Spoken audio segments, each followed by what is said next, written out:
So do you see any Democrats who are at least starting to put their toe in the water? I think everyone is waiting for Hillary. I mean, it's almost as though she's, from the standpoint of the party primary, it's almost as though she's an incumbent president, right?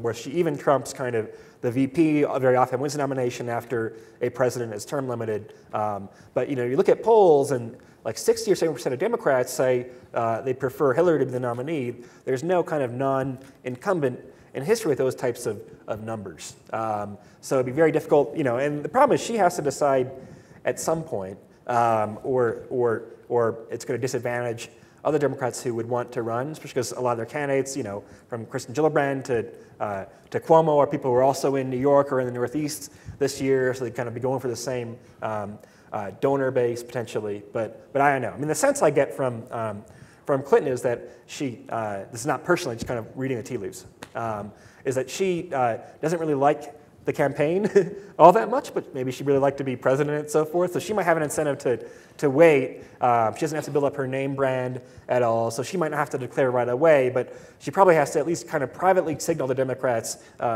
what am I thinking about? Or you'll have people who will be disadvantaged in the party or who will not wait their turn, right? You'll say, I can't wait until you decide in mid-2015, I've got to start building up my campaign operation, and that might force the issue. But yeah, this is very odd. When does she have to privately signal? So I'd say if she is not privately signaled to, say, a Cuomo, or who knows, or an O'Malley, or a Cory Booker, or a Biden by kind of New Year's Day 2015, right, then it becomes problematic, I think. If she were to run, she could say, you know what, guys, don't tell anyone, but I'm probably going to run, and then she could wait until even fairly late in 2015 to declare officially.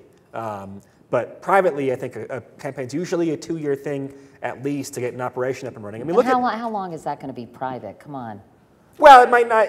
I don't know. I mean, it's not. There are all kinds of signals usually, and there's kind of even a question about how you define when someone is running for office, right? If someone is talking to donors and lining up a team, right, and they've not officially declared, then in some sense they're kind of running for president, whether they say so or not, right? You could say that Hillary, she's kind of disavowing these different PACs and so forth, but she's doing the types of things that you would think a candidate would do if they were running for president, right? So it's kind of like, she's kind of running now, and will she stop running? The semantics of when she officially says, I'm in, are maybe not the most important thing, where because of her potential presence in the race, right, and her not actively disavowing the race, then she's already blocking out all the other candidates anyways. She doesn't have to say, I'm in, if it's already working. But it does take a long time to get geared up for a campaign. I mean, look at a guy like Rick Perry, who had different types of issues, but he's a guy who had been elected in Texas several times by wide